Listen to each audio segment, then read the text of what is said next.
right now. I was supposed to do judo today, but I have to go visit my mom in the hospital because she's there once again due to diabetes complications. And this is the reality that I was going to face if I didn't overcome my diabetes. My mom, she refuses to adhere to what her doctors and nurses have said. She's really totally rejected anything that they've told her to do except for to take her medication. For that reason, she is always in and out of the hospital and facing complications. She has the option to live with me and to live with my sister because we very much so want to monitor her nutrition.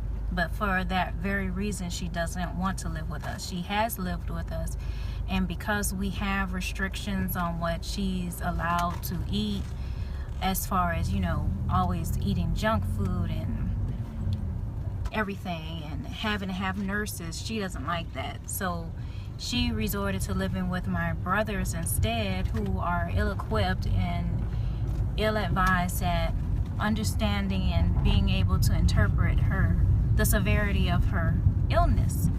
So for one reason or another, she's always ending up back in the hospital because when she's doing wrong and her symptoms start to flare up, they don't recognize, at least right away, that something is wrong and that she needs medical attention. So it gets really bad and then she ends up in the hospital. This is the type of pattern that you are going to put your children through eventually if you don't stop doing what you're doing with your health. Someone is going to have to bear the burden of coming to visit you and take care of you and look after you. Not in a time when it's more natural, when you get up in age, but at a time that's unnatural. My mom is not even 60 yet, and she's going through these things as if she's in her 80s because she refuses to do the right thing. And there are many people out there who are up in age and they don't have to get rushed back and forth to the hospital not because of genetics, but because of habits. And so when you develop bad habits and you refuse to change, not only are you setting yourself up for an early death, but you're setting yourself up to suffer all the way until then. And at that point, it won't be about, maybe you should eat healthier. No, it's going to be, you have to eat healthier or you're going to die. And so, it's just, people don't really get that, at one point, genetics play a factor in developing disorders that there's no way we could prepare for. However, in things such as type 2 diabetes, that's completely reversible if you do what your doctor says to do. We have the power within our own hands to help that and to fight off all of the subsequent obesity-related and health-related issues that develop out of diabetes. But when you don't, you're going to, sure enough, end up in a position where you're going to have your kids worried about you, crying over you, and lots of unnecessary heartache and pain because you didn't want to do what's right. And I don't think that's fair, and I don't want anyone to have to do that concerning me. That if I have to go through things in the hospital, it's not because of me doing it with my own two hands.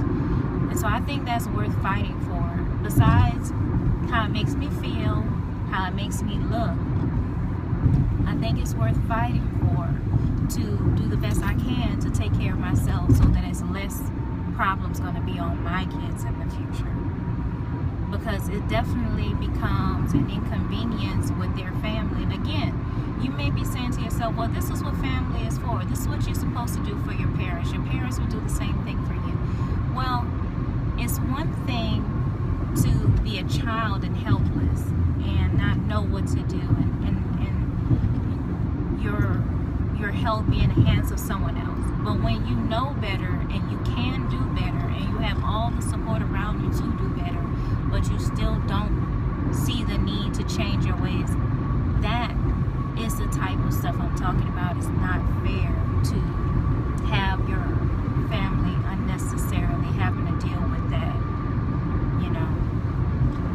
Am I gonna do it still anyway? Because that's my mom, I'm gonna do it.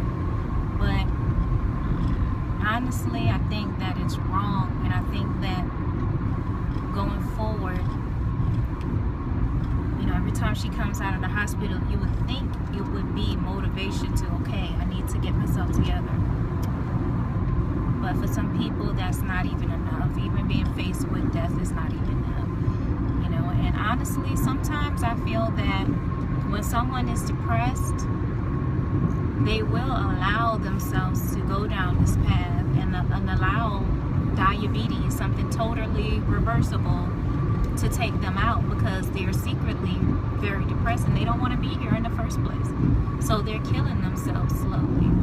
And no matter how many times they go into the hospital, they don't care because they don't want to be here anyway. Not a lot of people will admit to that, but at some level it's true. If you are continually to do something you know is threatening your life. It's just my opinion on it.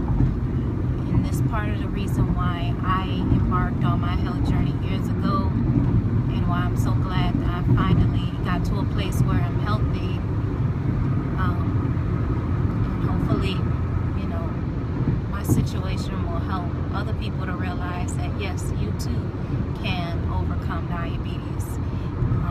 There's not a lot of people who do it, and you have to eat near perfect to beat diabetes once you have it. That's why you just don't get it. Don't get it in the first place, because it's going to be really hard to overcome. But you can do it. Don't let anybody tell you that you have to just deal with diabetes. Once you get diabetes, that's what's going to be your whole life, and there's no cure, and that's a lie.